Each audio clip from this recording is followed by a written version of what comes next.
Welcome everyone. Welcome to today's session. And today is going to be a smaller lecture, and we are going to discuss TIFR PYQs of 2024. And today we are going to touch the quantum mechanics problems. So you will realize that the questions were very much similar to what we studied in the previous years. At least some questions were.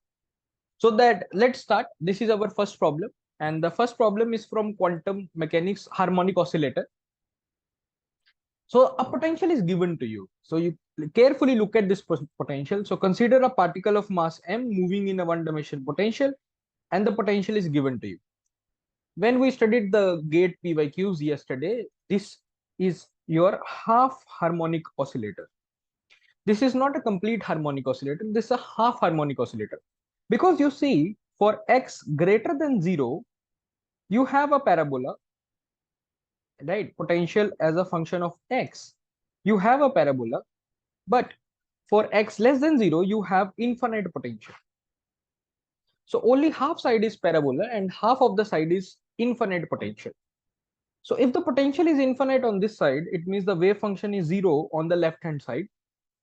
If the wave function is 0 on the left hand side, then the wave function is also 0 on this boundary. So on this boundary also the wave function is 0. Because wave function must be continuous at all the times. Clear? And yesterday we discussed in the gate PYQs that whenever you have half harmonic oscillator, n equals to 0, 2, 4 states are not possible. Because, for example, if I draw n equals to 0 state, it looks something like this. And you can clearly see that at x equals to 0, your wave function is not 0. But wave function must be 0 because it is not a full harmonic oscillator, it's a half harmonic oscillator. For half harmonic oscillator, wave function is 0 on left hand side and also on the boundary. But it is not happening for n equals to 0. Similarly, it will not happen for n2, for n4, and so on. So n0, 2, 4 are not possible. So what are possible? So n equals to 1, 3, 5 are possible. So these are your possibilities. What they are asking us, what is the ground state energy of the particle? You know, for harmonic oscillator, the energy, or for the harmonic oscillator, the energy is given by n plus half h cut omega. So for ground state, n will not be 0 because 0 is not possible. 0 is not possible. For your ground state, n will be 1. So if you put n1, you will get 3 by 2 h cut omega. You will get 3 by 2 h cut omega, where omega can be written as under root of k by m. Okay? So this is your answer, option number A. So you see, if you have done the gate PYQ, TIFR PYQ came straight away. And it is also reverse. For example, this question came in TIFR 24. And after 2 months, when the gate happened, the similar concept was asked in the gate as well. So solving one previous year paper helps you in another PYQ paper. It was a straight away concept which was there. So is it clear to all of you? Can I go on for next problem? Any doubt in this one? So another one is also harmonic oscillator. So you see, this is not actually something you have to remember. Even I don't memorize the wave functions. You just need to look for the pattern. Okay? So let's see. So they're saying that an unnormalized energy eigenfunctions of a one-dimensional simple harmonic oscillator is this. So this is a wave function of a harmonic oscillator. For some state, for example, n0, 1, 2, 3, it could be a wave function for any state. Does not matter. Okay? So then they're asking, this is a wave function. I do not remember what is a wave function for n0. I do not remember what is a wave function for n1. What is a wave function for n2? What is a wave function for n3? I do not remember any of this. And neither I ask you to remember all of this. But you just need to look for the pattern. Okay? So they're saying that, okay, I am giving you wave function for some state. I don't know what state it is, but for some state. And then what are the wave functions which are close to this? For example, if it is n equals to 2 state, then what is a wave function for n3 and n1? For example, if this is a wave function for n3, then what is a wave function for n4 and n2? So that is what they're asking. So they are just giving you everything what you need in a question itself. So few wave functions you will see here. So number one is e to power minus x square. You see this, you see here. Then you see 2x square minus 1 into e to power minus x square. So you see, what I'm doing is I'm increasing the power of x. E की power minus x square is everywhere. So that is not a distinguished factor. That is everywhere. Okay? That is everywhere. But what is a distinguished factor is a polynomial which is being multiplied. So we are multiplying with some polynomial. So initially the power of the polynomial was x की power 0 because there was nothing. Then we had x की power 2. Then we have x की power 3. Then we have x की power 4. Then we have x की power 5. So what I'm all doing is increasing it. I'm just keep on increasing the values. So it means this is my ground state. This might be my first excited state. Then x cube wala, where is x cube wala? So this is your x cube wala. So this might be my next state, second state. Then where is my x4 wala? So x4 wala is there. So it might be my fourth state. And then where is my x5 wala? So this is my x5 wala. So this might be my fifth state. So I just arranged my polynomials. And these are known as a Hermite polynomials because the wave function of a harmonic oscillators are written in terms of Hermite polynomials. For Hermite polynomials, in TIFR, they have asked many times the question from Hermite polynomials. For Hermite polynomials, there is a very special feature. And the feature is the power of x is different by 2. So let's say, so if you look at any polynomial, so let's focus on this polynomial. You see, you have x की power 2 and then you have x की power 0 because 1 is nothing but x की power 0. If you look at this, you have x की power 3 and then you have x की power 1. If you look here, then you have x की power 4, then x की power 2 and then x की power 0. So you see the powers are decreasing by 2 to 2. So whenever you see such kind of polynomials in which the powers are decreasing by 2 to 2, they are the Hermite polynomials. Okay? So always keep this in mind, although this was not related to this question, but yeah, you should know that. So very clearly we can see these are Hermite polynomials. So what they are asking us, okay, this wave function they are giving us. So this was given to us. And what are the closest wave functions? So the closest one is this and this. So that is why option number A is correct. Okay. So all I did is arrange the polynomials in increasing order of powers. So first x की power 0, then x की power 2, then x की power 3, then x की power 4, then x की power 5. So in increasing order of the polynomial, I organized them and then I saw that what are the closest to x की power cube. So the closest to x की power cube will be x की power 2 and x की power 4. That is why you see this and this are the closest to my given wave function. So you don't have to memorize anything. Just looking at the pattern itself will give you the answer. Okay. So that is why option A is correct here. And that was your solution. Yes, please. Any doubt in this one? Please let me know. Is it clear to all of you? Yes. Then we had another simple problem, question number 3 in quantum mechanics in 3D. So a quantum mechanical state of a particle is given. So again, you are in some sort of 3 dimension and wave function is given. And wave function is given in terms of x, y, and z. Okay? And they are asking what is the value of L, L square, and Lz. Okay? So first thing first, you can find x, y, you can find L, M, all of these things only if your wave function is in terms of r, theta, and phi. Until unless you write your wave function in terms of r, theta, and phi, you cannot obtain any information about the quantum numbers. So if you want to know quantum numbers, you first do that. So how do I do that? So very simple. I will say x square plus y square plus z square is r square. And I also know that here I have z. So z can be written as r cos theta.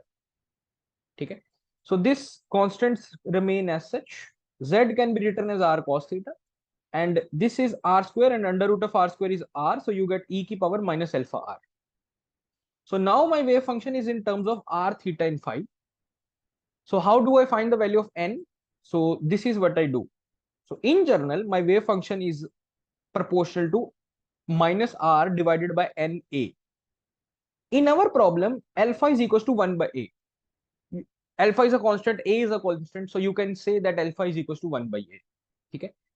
So if I carefully look at it, I will say minus r by a. What is the value of n? Value of n will be 1 because you see there is, it's a, it's not 2a, it's not 3a, it's not 4a, it is just a. So that is why the value of n is 1. And these rules I have explained in quantum mechanics in 3D lectures as well. I have explained with few problems at how to find the quantum numbers from the wave function. And you can learn here as well कि if you have a this kind of term e की power minus r by n a, ठीक है, तो n will tell you the n quantum number. So we have e की power minus r by alpha or r by a, because I can say alpha is 1 by a. I can say that because alpha is constant, a is constant, I can say that. So alpha is 1 by a. So what I have actually is e की power minus r by a. And if you see, it is a, not 2a, not 3a, not 4a. That is why n is 1. So n is 1 from here. Then I need to know L. L is how many number of cos terms and sine terms you have. You have just one cos term. So that is why the value of L is also 1. Okay? And then the last is how to find M. So e की power iota m phi. So your wave function basically depends upon e की power iota m phi. But if you carefully look at it, I do not have any phi term in my wave function. It means m is 0, because if you put m0, you will get e की power 0, which is 1. So I will not have any phi term in my wave function. Since I do not have any phi term in my wave function, it means m is 0. So n is 1, L is 1, and m is 0. So L is 1. So I have found L. So L is 1. Now what about L square? The value of L square, you know, is what? L into L plus 1 into h cut square, right? And value of L, so this is your L square. This is quantum number and this is angular momentum. So there is a very clear difference. Small l is a quantum number. Small, it's a quantum number. Quantum numbers can take value 0, 1, 2, 3. L square, capital L square or capital L is an angular momentum. Ki how much angular momentum your body has, okay? Or your atom or your atomic body has. Okay? So L into L plus 1. So L is 1. So if you put L1, you will get 2h cut square. So you can see 2h cut square. Okay? L is 1, L square is 2h cut square, and LZ. LZ is ml into h cut. ml into h cut. Very basic formula. And ml is how much? ml is 0. So your LZ is also 0. So LZ is 0. So that is why your option number A is correct. So whenever they ask you some angular momentums, first thing you should know is angular numbers. Okay? Quantum numbers. In order to write quantum numbers, you need 3 rules. Wave function depends upon minus r by n. Wave function L depends upon number of cos terms and sine terms. And your wave function depends upon e की power iota m phi. So from there, you can compare your wave function and then you can find the value of n, L, and m. Once you know that, and you use the basic formulas to find the values of whatever is asked. So that is what we did. So please go ahead, and all of this is covered in detail in the lectures. If you are very new to this, for example, if you're a BSc student, so for even for Jest exam and TIFR exam, this topic is very important. Quantum mechanics in 3D, you cannot leave this topic. And whatever is being discussed in the classes are extremely important. There is never an exam in TIFR which do not ask quantum mechanics in 3D. Okay? So yeah, any doubt in this one? Okay. So this is a question from basics of quantum mechanics, and I need to give you 2 rules, and these rules are actually not very detailed discussed in the live class, in the lecture recorded classes. So I'm giving you the rule right now, and not only here, but in CSIR net also they ask this. Okay, and this will help you in that there as well. In GATE or CSIR net, one question I saw there as well. This is known as translation operators. Okay. So you can define translation operators in this way. So you have e की power minus iota, p vector, p is a momentum vector, dot alpha vector divided by h cut. If you, so let's say your wave function has a position r. So basically you are in a state r. So your wave function has a, basically your particle has a position r vector, or you are in a state r vector. So if you operate this operator on this, your state will, or your position will translate. It will go from one position to another position. So your position will basically becomes r plus alpha. Okay? But here, if I don't have a negative sign, then it will become r minus alpha. So these are known as the translation operators in quantum mechanics. You should know that. Okay? And there is a very good proof in YK lim as well, if you need. But although, or more or less, I don't suggest you to go for the proof. because it will go through the Fourier series. So they will explain you Fourier series, then they will convert the Taylor series, and then they will convert the Taylor series, and then they will explain you that how this translation operator works.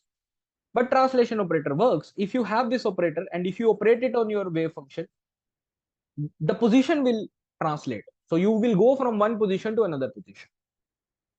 Okay. So what is given to us? What is given to us is e की power iota pxa by h cut. Px basically means that I am translating in x direction. Okay. Because you know p vector has px component, py component, and pz component. I only see px component. It means I'm translating in x direction. Okay. And the value of alpha in this is a by 2. You can clearly see that if I compare this thing with this thing, the value of alpha comes out to be a by 2. Okay. So the value of alpha is a by 2, and I am translating along x direction. And there is no negative sign here. It means my r value will decrease. The value of r will decrease, or value of x will decrease. And the value of x will decrease by how much? A by 2. So my final state will be x minus a by 2. So if I operate my translation vector or a translation operator on x, my state will become x minus a by 2. Okay?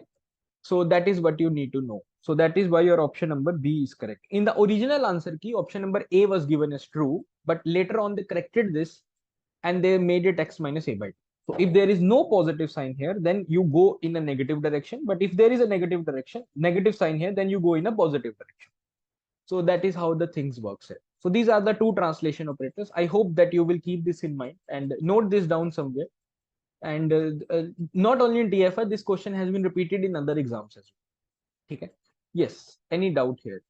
Problem. Then we will summarize this class overall. So the last question is something like this, very easy question. And I think that you just need to, for a MSc student, this question was very easy. So the wave function is given and they are asking what is the average kinetic energy. So whenever you have to find average of anything, what do? You write wave function, operator, wave function. From the last two classes, we are doing the same thing. When we did the CSN and PYQs, we used this. When we did the gate PYQs, we used this. And today we are doing TIFR PYQs. Again, we are using the expectation value. So expectation value is a most important topic of a basics of quantum mechanics. No, every paper is missing without this topic. Okay. And then I also explained that if you have to go from Dirac notation to function notation, what you do is you put an integration. Then this can be written as phi star, t cap is written as t cap, and phi is written as phi. So T is basically kinetic energy. And the kinetic energy operator can be written as minus h cut square by 2m d square by dx square. I hope you know that. You know that all the operators. So the operator for kinetic energy is minus h cut square by 2m d square phi by d square by dx square. So that's all. So first I will now just start solving this out. So if I multiply phi star with phi, so these constants will remain as such. So they will get squared up. So you will get, so you basically this is your wave function. So if I square them up, so you will get under root of pi and then a. So first I write phi star. So phi star basically means complex conjugate. So e की power iota px will become e की power minus iota px. This is a real, so this will remain as such. And then I write my t cap. So t cap can be written as minus h cut square by 2m into d square phi by dx square. And then I write my wave function as such. Okay. So this wave function is written as such, and then integration with dx. Okay. Integration with dx. So now it is all maths. I'm not going to go with that. So then your limits are going from minus infinity to infinity. Why? Because it's a one-dimensional wave function and there are no limits as such mentioned. So you can go from anything from minus infinity to anything from plus infinity. So I put the limits from minus infinity to infinity. And then I just solve these integrations. Okay. I just did integration. One thing that I do want to mention is that while I was solving this out, you need the use of Gaussian integral. So that is something you should know. So Gaussian integral, you should know how to do that.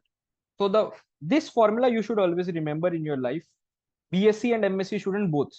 If you really want to make a career in physics, this formula is going to haunt you for rest of your life. And the formula is minus infinity to infinity, x की power 2n e की power minus alpha x square into dx equals to under root of pi by alpha 2n minus 1 factorial divided by 2 alpha की power n. So let me simplify this thing for you. What is this basically saying? So for example, if you have to find the value of this, ठीक है? So basically n is 1. Sorry, n is 0. Because if you put n 0, this is gone and only this is left. So then basically what you get is under root of pi by alpha. You might have seen that. And that was also given in the question. So if you put n 0, you will have that understanding. Okay. What if I put e की power n1? If I put n1, I will get x square into e की power minus alpha x square into dx.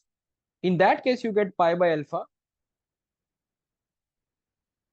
And then here you get is 1 by 2 alpha. So basically you can even say under root of pi by 2 alpha 3 by 2. So these are the two relations which are used in solving the integrations. For example, if you can clearly see, this is a one integration and this is my second integration. So in this, I just write pi by alpha. What is alpha here? Alpha is 1 by a square. That is why you see a square goes in the numerator. And here what I have done is under root of pi by 2 a की power 3 by 2. Sorry, alpha की power 3 by 2. What is alpha की power? Alpha is 1 by a. So that is why you see 1 by 2 is getting cancelled out. So basically, I need the value of this integral, and that comes from this formula, and this is known as a Gaussian integral. Gaussian integral. And when you solve this out, you will get the value h cut square by 4ma square. Okay. So you will get the value h cut square by 4ma square, and that is your option number A. Okay. So p square by 2m is coming because so basically it is adding or subtract. So you are getting your average value. Average is 2. Okay. But if I add something in it, the overall average will get increased up or decreased up. So you don't have to worry about this term. What you have to calculate was this. So h cut square by 4ma square you will get, and that is your option number A. And you are exactly will get this if you just solve this integral. Okay. So this was your 5 questions which were asked in PhD paper of TIFR. 3 were common and 2 were only for PhD students. So that was your TIFR paper as such. Any doubt anyone have in this before I close the session? Yeah.